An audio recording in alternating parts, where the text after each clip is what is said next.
The biggest endorsement in Texas's Republican Senate runoff today was, of course, Donald Trump's endorsement of Texas Attorney General Ken Paxton over Texas's incumbent Senator John Cornyn, which he did just late last week. There we go. But almost as notable as who did endorse Paxton was who didn't. Now, Ken Paxton's estranged wife, State Senator Angela Paxton, urged Texans to vote for a number of different candidates today, but notably did not mention her ex. So awkward. Now, if you've been paying attention to Senator Cornyn's attack ads against Paxton, and there have been some doozies in there, you might have a clue as to why. It's voting time, so let's cut through the bullshit. Crooked Ken Paxton cheated on his wife. She's divorcing him on biblical grounds. So now Paxton's wrecking another home, sleeping around with a married mother of 7. Now, for months now, voters in Texas have been inundated with one ad after another ad detailing Ken Paxton's 2 alleged affairs that I should say he denies. Now, there was even a musical ad, a parody of the B-52 song Love Shack. There it is. There it is, everyone, with lyrics that laid out the allegations of the affairs. And it's worth repeating, John Cornyn and the super PAC affiliated with his campaign have spent, again, $92 million on ads in this race. Now, some of those ads were just ads promoting Cornyn, but a ton of them were attack ads against Paxton. Ads that very thoroughly laid out all of Paxton's scandals. And oh boy, are there a lot of them. And boy, did they tell the story of who this guy, who is now the nominee, actually is. Now, in 2015, just 7 months into the job as Texas's Attorney General, Ken Paxton himself was indicted and arrested for securities fraud, charges he denied. He managed to delay that case for nearly a decade and ultimately settle it for just under $300,000. He didn't admit any wrongdoing in the process. In 2020, a group of his top aides, including his first assistant attorney general, sent a letter to the state's director of human resources asking the director to investigate Paxton for alleged bribery and other crimes. Now, a key allegation there was that Paxton has used his office to help a real estate developer who then hired one of the women Paxton was allegedly having an affair with. This is all part of this whole thing, guys. Now, Paxton, of course, denied those allegations, too. And all of the top aides who blew the whistle on Paxton, they all ended up out of their jobs, too. The Republican-controlled Texas State House went on to impeach Paxton for that scandal after he tried to stick taxpayers with a multi-million-dollar bill to settle a lawsuit with the whistleblowers. But Trump came to the rescue, pressuring the state Senate, which ultimately acquitted him. Now, all of that I just mentioned would be scandalous enough, but somehow, while avoiding accountability for all of those scandals and while working in public office with a meager government salary, the Wall Street Journal reports that somehow Paxton has also gotten very rich, a report that a Paxton spokesperson called bogus. While in office, Ken Paxton's net worth increased by up to 7,000%. How the hell is that even possible? Crooked Ken is now worth up to $12 million. He owns 11 homes, claiming 3 of them as his primary residence. Well, we know Ken Paxton cheats. Just ask the mother of his children. If you want to learn about all of Paxton's alleged shady business deals, I've just given you a little flavor there. We don't have time to get into all of them right now. We will have time in the months ahead. But the John Cornyn campaign actually made an entire website about it called crookedken-.com. Yeah, there you go. Check it out. Now, as if all of those scandals were not enough, and they should be enough, there's also this. Why does Ken Paxton go easy on child predators? A Waco attorney, Adam Hoffman, sexually abused a child for 3 years, and Paxton gutted the case, offering him just a slap on the wrist. So yesterday, just a day before today's runoff election, that man was let out of jail after serving just 29 days.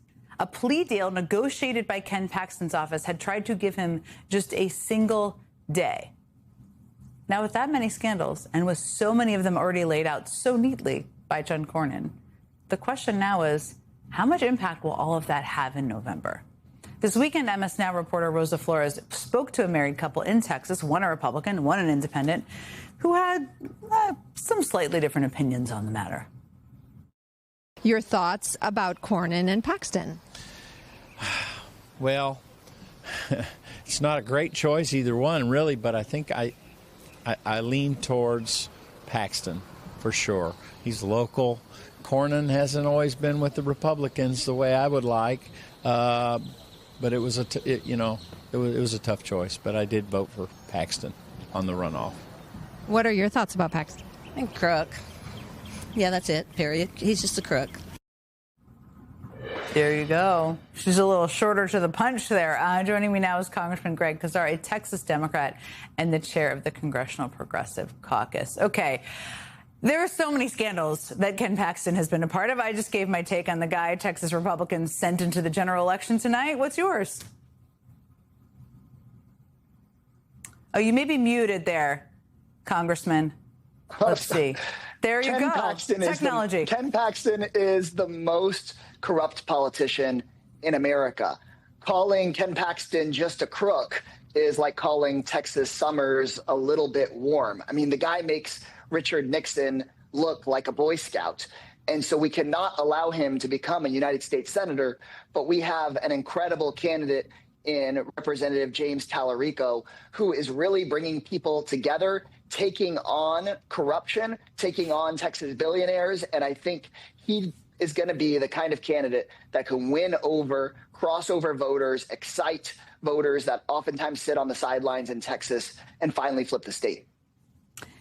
This has been, I mean, I've been talking about it through the course of the show, a brutal slugfest between Cornyn and Paxton. I mean, everybody in Texas knows they've been inundated with ads.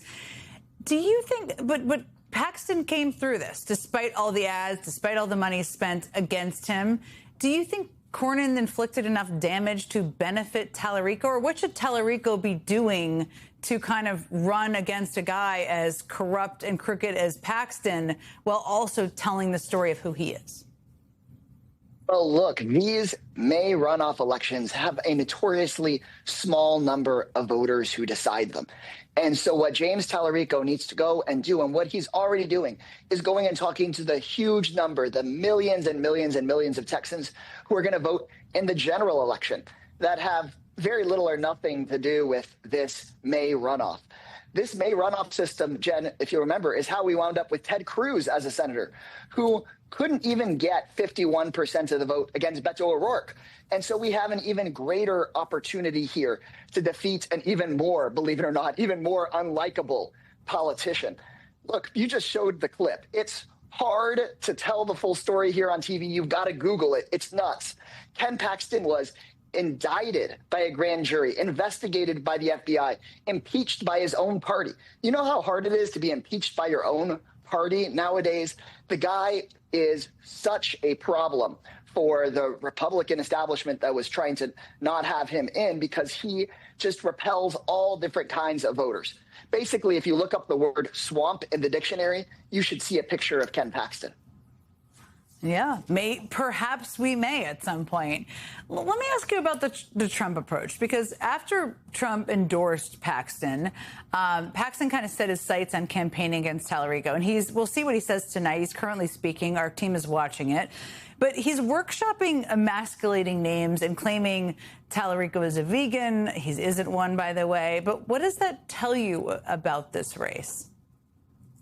They have so little on James Tallarico. The guy is training to be a pastor. He's a seminarian. He preaches and talks to us about following the 10 commandments, of which I bet Ken Paxton has broken all 10 of today.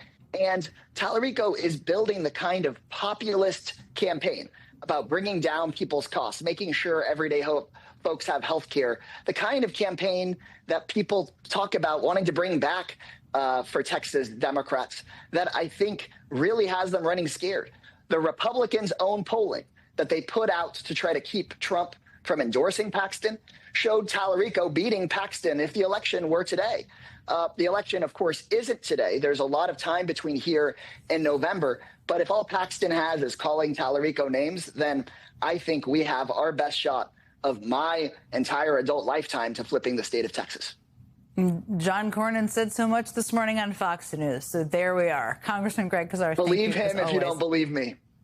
There you go. Whomever. Either one. Thank you again for being here. Thank you.